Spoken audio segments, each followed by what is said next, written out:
Problems.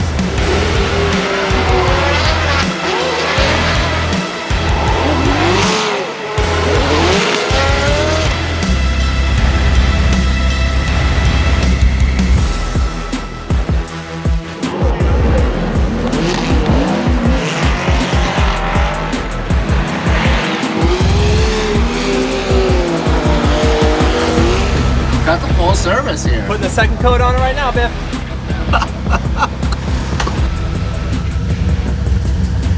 If I had a guess, I would say this car has 50 miles on it. Well, let's see. We're at quarter-mile track. We've gone around about 8 times. We put about 2 miles on it today. 2 miles. Amazing. Oh yeah, that's like one of the big things we laugh about is like the absolute lack of time that we drive these cars. Like actually drive them, not just sitting in them and pitting and like, you know, moving around. Actual race time, what do we say, 15 minutes a weekend? Max. If you do all the practice and you drive all the way to the finals, you get to race this car for 15 minutes.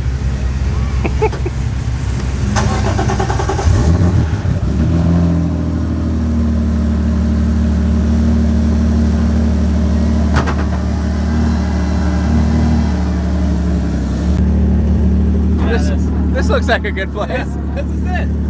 I'll get on this little hill here. Oh, okay. Just don't get stuck. Well, that's why I wanted to get on the hill. Downhill. Oh my god.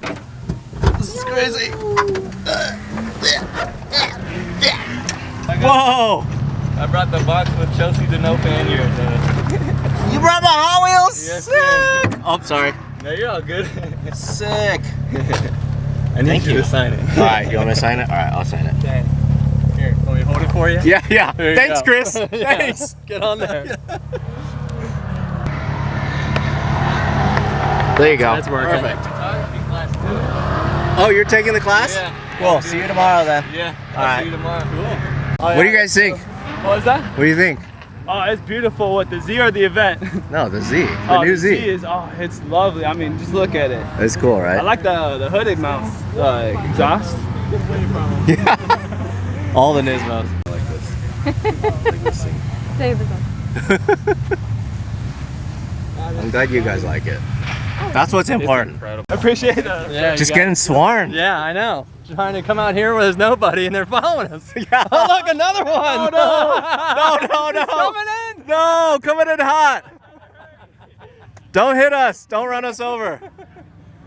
Oh, this is the hilarious. This is the cool thing about Z's. Yeah, It's the obtainable Yes. sports car. it is. You know, and then you have fans like this that see the new Z and they just swarm to it. it's A, it's the obtainable sports car. B, it's for the enthusiast. Yeah. And that's why, look at these. We can't even bat them away. Like, shoo. Bye. Yeah. It's actually really funny. Yeah, just It's kinda cool. how it kind of just attracts, you know, the other Z's. Like, you know, they all kind of stick together, right? I know Z Days is this weekend too. I really like that event. Oh, where's that? It's all the way on the East Coast. It was in North Carolina, Tennessee area for a while, at Tail of the Dragon, and they moved to a new location. I can't quite remember which one it was, but yeah, couldn't go this year here in Orlando, but with our new Z, and it's freaking awesome. Yeah, so this is something, it's a long time coming. I've wanted to shoot it for a while, but because of your schedule, I know. it's been insane. Now it's all beat up, Larry.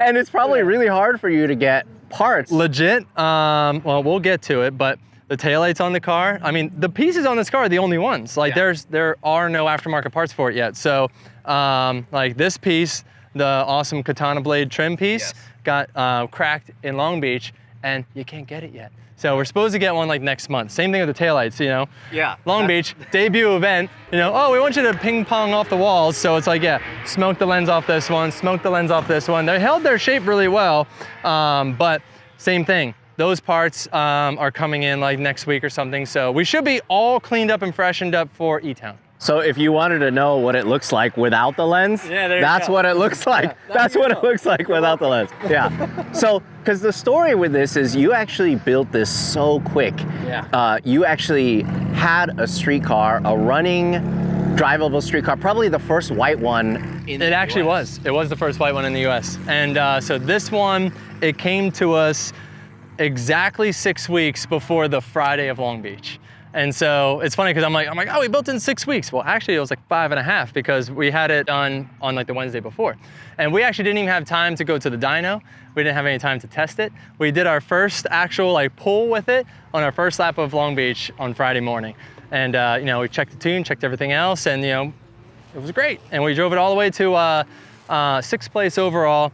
And I feel like we might have even podiumed with it, but we had a transmission failure, which is the one thing we didn't build, which sucks. But yeah, it just chunked forth, it wouldn't go in, and Turk pulled like a gap on the initiation while I was trying to get it into the 4th gear to do my chase run. So we lost that, but in the end, the car is phenomenal. We went to Atlanta, drove it all the way to the finals, got 2nd place because it is an amazing car. It drives so well and just right out of the gate, ready to win. Yeah, I think part of that is the fact that you've developed this chassis and you've learned so many things for just over what, 9 years, 10 years? Well, the last chassis we drove for 10 years, 10 full seasons in FD. And there was another 370 before that. Right, and there was times, I'm sure there's things where you could constantly improve on it, but I'm sure there's things that you learned over time that you kept in your back pocket, and you're thinking, when I build a new chassis from the ground up, I'm gonna implement all the things I've learned. Yeah, and we did a couple different setups. Like I moved the fuel cell in that car like 4 times, maybe even more. It had 3 different drivetrains in it, from the V8 to the VQ to then the VR. We had different transmission setups in there, a 4-speed to a Hollinger to the 6XD back to a 4-speed. That thing went through so many different changes, and it always did perform, right? And it was always a podium potential car, championship level car. But there's certain things like it would have taken a lot of work to redo that we just left alone. I knew if we ever built a new chassis, and the whole thing was we were kind of getting teased on when the new Z was coming out. So it was like 2019, I was like, it's gotta be coming out next year. It's gotta be coming out next year, I'm not gonna build a new one. Right. Then like, we do the 2019 season, 2020 comes around, it's like, it's gotta be next year, we gotta get this thing next year. And like, so we ran that thing through 21, and then we got our hands on the new Z, and yeah, it's exactly how I wanted it to be. The build is just so clean. I mean, like, the biggest thing you can see the difference is basically the back of the car, where it was very cluttered, very busy the way that we had it built before. And it's funny because it's like, I don't even know where all the stuff went, but it's all here. The fuel cell, we've had it here, we've had it there, we've had it back here, we've had it, small to the side, then back over top on the old chassis. And this one, it's like, that position is where we had our dry sump tank on the old car. And so that's where I knew I wanted to put the fuel cell, very low, offset of the driver, sitting in the back of the car, sealed up from the bulkhead. And then nitrous bottle's in the same spot as it used to be. Battery's in a similar spot. We moved it a little forward. The radiator that we have now, the CNR with the dual brushless fans, this car runs cooler than like any chassis I have. We come off track at like 185 water and like 205 oil. It's like barely warm. It is so hot today. And it's so hot today. I am suffering. Yeah. Right, even right now I'm I suffering. don't have a cool seat in this car, so think how I'm suffering. Oh my God. Really? Yeah, well, trying to get back to fighting weight now, so I figure I'd shed a few. No, Okay. Yeah, no, to be honest, I purposely left it out because it was going to go in, when we did the initial build of the car, and I just really didn't like the look of the cool suit, that big, ugly cooler. And I'm like, this is the new Z, like everyone's gonna be checking it out. I'm not gonna have some clunky, dumb cooler in the back of this car, because we're gonna put it right there, right? And so I was like, what, like leave it out. I want the car to look good, right? and I can handle it. I've had no cool suits before. So I actually left the cool suit out purposely so the car would look nicer, which is kind of dumb, but I like it. But is there a weight advantage? Yeah, it's like 35 pounds. And we're like slightly over our overall weight because the main thing was we had a lot of lightweight body panels for the old chassis because over the years we had a lot of like dry carbon parts developed. And this car, we had to basically build the kit so fast, we worked it out with TJ Hunt and Street Hunter to build us the world's first wide body Z kit. And so this was their absolute first kit. It came to us like 3 days before the debut of the car. Like they just got it to us in time. It's a little thick, it's a little heavy. They're making us a carbon setup now, so that's gonna lose us some weight. We're working on getting dry carbon parts for this. Same thing with the roof. We had a carbon roof on the previous car, so we want to get that reskinned and redone, so we'll lose some weight there. So the whole car will scale down. We'll lose a lot with that. So that was like another reason why we left the cool suit out, because a little weight advantage. How did they even do that? Did they 3D scan one or? So we got the the scan to them, and then they built the mold and the plugs and the body without the car because we didn't have the time to give them the car. And so it was pretty amazing how they were able to do that in such short time, 3 weeks or something. So they got that to us, and it looks fantastic. I love it. It's a very slick, clean street style. Like I love the gills, in the front and back. Yeah, John Sybil actually helped with the design on it. Did they have to do any 3D printed parts? Because I know like on your Ultimaniac, there's a lot of 3D printed stuff. In the Ultimaniac there was, because with the Ultimaniac there was no intention of making a production kit.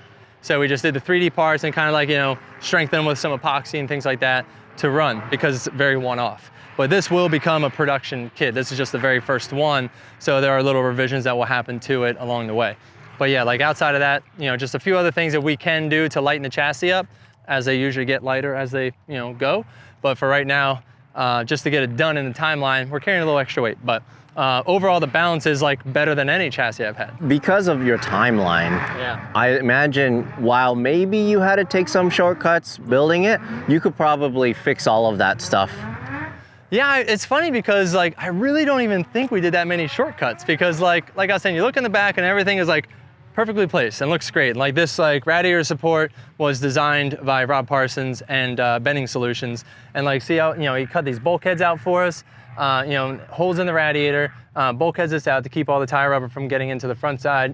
He did the roll cage for us off of a scan. He did the middle bulkhead for us off of the cage design as well. So the roll cage showed up to us, pre-done, pre-bent, ready to go. Just weld it right in. And that was the help with Rob and Bending Solutions really got this car done because that's the stuff that's so time consuming that I don't know if we would have gotten the car done in time without his help. It just looks so good. And so just this hole is enough to supply the air? It just needs a place for the fans to draw cool air in. You don't need like a big, that's what I'm saying. This is the coolest running car, and we've done scoops, we've done this and that, trying to force air into it, but a set of good fans and a good radiator with, a ability to get fresh air. I was literally cutting this hole out an hour before we got to the pike to debut the car. Because I'm like, it needs to have something. I'm over there with a hole saw, like, if I ruin this window, we're screwed. Just like, and then just like, ran the saw between them. Yeah. And I love it. It's clean. It's not some big clunky scoop, and the car runs cooler than any previous chassis I've had. So yeah, that part's great. Let's talk about the engine. Oh, you wanna see this beauty? Yeah. Also, very proud of this engine bay. This is one of our best setups, similar to years past, but just the cleanest one yet. Jeez, so good. Nissan VR38, the GTR engine that we've run for the past 2 years. Absolutely amazing. It is, well built, top to bottom. Billet crankshaft, all the works on the internals, and some of the things that we added was the upper plenum. See, with the dual intake manifold, you literally have to pull the upper intake to change spark plugs. It's very frustrating. So I actually had the guys at CJ Motorsports design this. This is the only single throttle body GTR manifold in existence. And so they built this for us. It's very clean, very simple, simplifies the whole engine bay, one less throttle body, 2 less tubes. And on top of that, to give it a little extra look, the Mad Sweden guys got us their dry sump valve covers. So it gets rid of the oil fill cap, gets rid of the PCV system, things like that, and just has it, you know, all sealed up nice and tight, because we run the daily dry sump to get the motor sitting as low as we can, as far back as we can, because the factory oil pan on these cars is so thick to make room for the front diff. Right, because this was never meant to run in a rear-wheel drive car.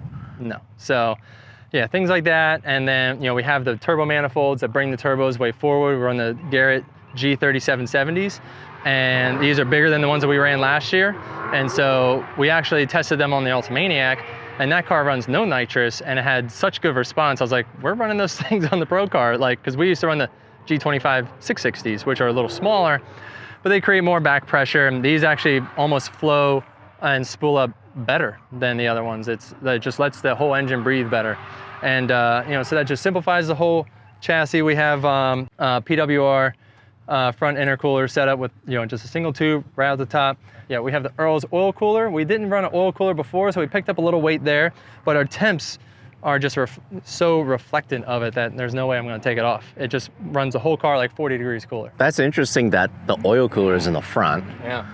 And then the radiator's in the back. Right? Yeah, Weird. that's pretty cool. But yeah, and then like stupid little things like the line like orientation that we have. Like I just love the way it flows. It's very, you know, clean, symmetrical, and you know, we have like the little Earl's remote oil filter mount over here. So everything is just, you know, together behind the crash bar, very safe, but it's just clean, easy to get to. I can't believe it's a stock. Is that the stock Yeah. crash bar? You It know even it. has the stock Yeah. foam? Yeah, dude. Oh my God. Holding her nice and steady. There's 5-mile-per-hour bumpers, dude. Yeah. Oh my hopefully it God. doesn't hit anybody. That is crazy. That is, I don't know if I've seen a FD car with a stock bumper support. There's a couple. Really? I think there's Huh. a couple. But yeah, what we did before we took the whole front end apart, we whittled up these little aluminum mounts, and we picked up this factory bumper, you know, stay, and just bolted that down, welded those up, and then took the whole front end apart, got rid of all the extra stuff, and then bolted that back on, and there's our bumper, nice and solid. It's so clean also, the chassis, the entire chassis is covered with Steelite. Yep, yeah, so we painted the whole, actually the exterior as well. So the exterior is black Steelite, and the interior, or the chassis we should say, is the gray Steelite. Wait, this is paint? Yeah. Oh, that's so cool. Yeah, well this is a carbon, but yeah, all the painted surfaces is Steelite. Yep, even the roof. Man, and I love, So- this is stock. That is stock, and here's the funny thing. This was a fun night. So we put it on, and it was just touching right here, right? We're just like, I was like, I got an idea. So got old fork chop out, spread the forks out on it, and you know, basically laid it upside down between the forks, put a strap to the center, hooked it to the bottom of the forklift, and just slowly raised up on it, and basically just like put a little bend in her, right? Just gave it a little extra bend in the middle, bolted it back down, ready to go. Yeah, I mean, because there's adjustment. Yeah. There's enough adjustment Of course, in it. yeah. So we just, you know, set it back up, bolted it down. But yeah, it's you know, it's a stamped tube, and so we just gave it a little extra bump in it, which it's still very sturdy and better than nothing. But yeah, it's kind of nice to run the factory front bar on it. Modified, of course, but Right. but yeah, and then things like, you know, just having everything clean, like our water lines, just super clean. Neat. Yeah, and I like how it just comes up and over. Yeah, Same thing, like I said, usually- just trying to keep things symmetrical and clean and nice. And it's just two simple connectors right here. Yep. So cool. Yeah, and then same thing with like the oil filter. So we run the extra pre-filter, the Oberg. So there's a pre-filter that goes in here to help filter anything that's going back into the oil tank, which is mounted up here now. Like how I said, it used to be where the fuel cell was in the old car. So now the oil tank is up here in the passenger footwell. If you pop this panel off, the fill's right here. And if you pop the panel off here, the power steering fill is right here. I know, right? I wish I had a little wrench I could show you guys. And so this just feeds right into it, just drilled a hole there and the line goes right through and into the tank. So we should, maybe when we get back to the trailer, I'll pop some of those panels off so you can get those shots, because it's like super clean the way all that is oriented. So with it being a single throttle body, is there any performance difference at all? I don't know if there's a performance difference. We can get plenty of power out. We're actually running a 74 millimeter throttle body, which is, some people would think small, but it allows for a more crisp, you know, throttle control, and you can flow like 1,400 horsepower through it. So it's definitely not an issue. The suspension bits that you can see best through the front, run the Part Shop Max front angle kit, and then of course our BC Racing ZR 3-way coilovers. Similar setups to what we've run before, just a little different as far as shock package, spring, alignments, things like that for this car. And then we run like our own like custom front sway bar, like the NASCAR style, tube style, so speedway bar if you will. So we run that on the front. Very nice, very adjustable. But yeah, I just absolutely love the packaging on this thing. And it's a little dirty, like we're fresh off the track, so you're gonna find little rocks and little things in here, little bits of rubber. Yeah, well, that's one of the things that you always like to talk about. The car loses so much weight just from one run, right? Or a pair of runs. Yeah. You lose the fuel, nitrous, tire, and that could be up to what? How many pounds? Like 40 pounds, depending, especially if you like drop a bumper. So you have to be very mindful of your overall weight so that when you come off of your pair of runs, that your car is not too light for the scales, so you still pass tech. So the outside dimensions of this versus your old comp car, it is a little longer? It is, no, the overall body, yes. There's a little more overhang on the front, a little more overhang in the rear. The width was very similar. We're running the same track width in the front. We're running about 20 millimeter less overall track width in the rear. And that's just strictly because of, I think the old flares that we had on the 370 were like a little more. These are 50 millimeter flares. And I believe the ones that we had before were maybe pushing it because we were able to run a little more track width, basically like 10 millimeter per side. Yeah, so these were custom made for us by Rotiform. These are the first ones of the WGR-M, which is the monoblock version of the WGR rim. And I just absolutely love it. It reminds me of the LMGT4. That was kind of like my inspiration for it, like a modern take on it. So it's the big fat 5-spoke, but it's got, the contours within the spokes. It's got, some hard edges here to kind of like, give it some more dimension.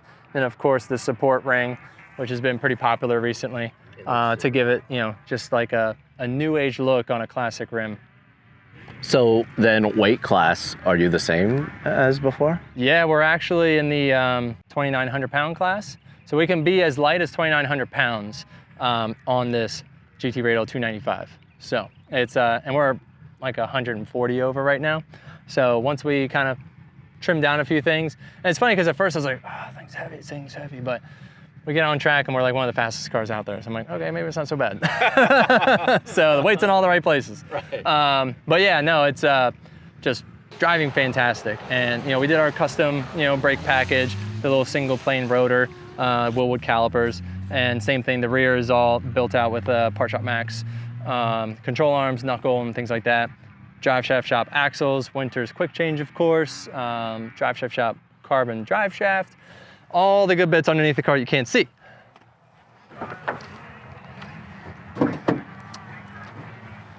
Yeah, so many of the challenges really come from the fact that this is the first privately owned Z car, this generation Z car, outside of Nissan. Yeah, absolutely. And so for us to figure a lot of this stuff out in such a short period of time was tough.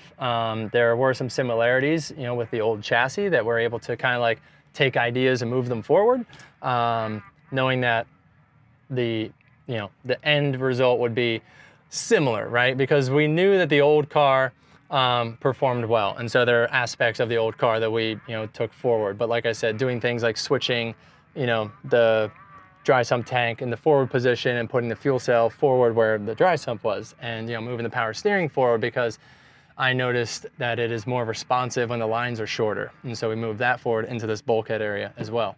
The interior, some of the things I wanted to do was we have the AEM dash here, and what's cool about it is I really wanted it to sit in the factory panel and not just be like stuck out on the column. So it actually sits back within that. We had the guys at Z1 make us a little 3D printed mounting plate off of a scan that they took of the car. So got that going. But yeah, so instead of it being like a clunky thing sitting out here, it helps the factory dash flow. And then we did Tilton pedal box. And I did this style in the Ultimaniac.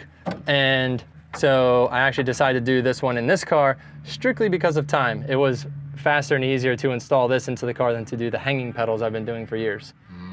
So once again, it was just, we could do this in maybe half the time than trying to fabricate a bunch of mounts and hang the pedals appropriately. This comes with like just a full unit, just make a base, bolt it in. And you're not gonna change it? Nope, works just fine. It's one of those things, like I never thought I'd like floor pedals, and then we kind of had to on the Ultimaniac because of the way the motor was so far back, there's no room to put the boosters, not the boosters, the masters up top. And so I was kind of forced into it, and once you drive the car, you're like, oh, you don't really notice. I thought I would like always hate this feel versus, you know, this feel. You don't really notice. But yeah, interior, pretty simple. You know, we got the Recaro seats, of course, and you know, I got my handbrake in here. That's your. Love it. Yeah, my design, and yeah, I just love it. It's just a nice, you know, ergonomic grip. We run the 4-speed transmission, pretty, you know, similar to what everybody has in their cars outside of a sequential. I had the sequential before, and I just wanted to have it, you know, some simplicity to the car. So, but then it's funny because the first round it broke on me. So I was like, okay, this is literally a brand new transmission. It's 2 days old, but it happens.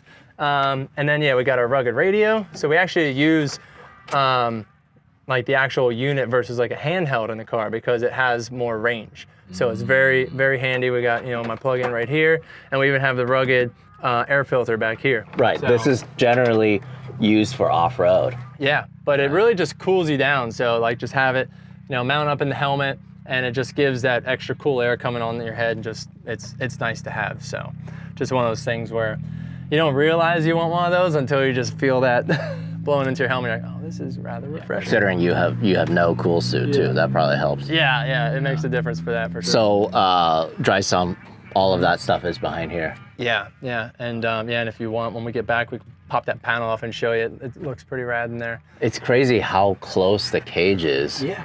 To. And he didn't even have the car. This was built on a computer and shipped to us, and it's welded everywhere to the chassis. Like it touches everywhere. Gone are the days where it's a bunch of gussets everywhere. Oh yeah, no, this is just tight, tucked. It's stronger. There's less material. There's less work. Yeah, the whole cage kit scenario is incredible. They're doing such a good job with it. So. Rob Chairslayer, amazing. Yeah, he's really doing it. Love that. The other cool thing, these mounts that Z1 makes, they're the nicest seat mounts I've ever used.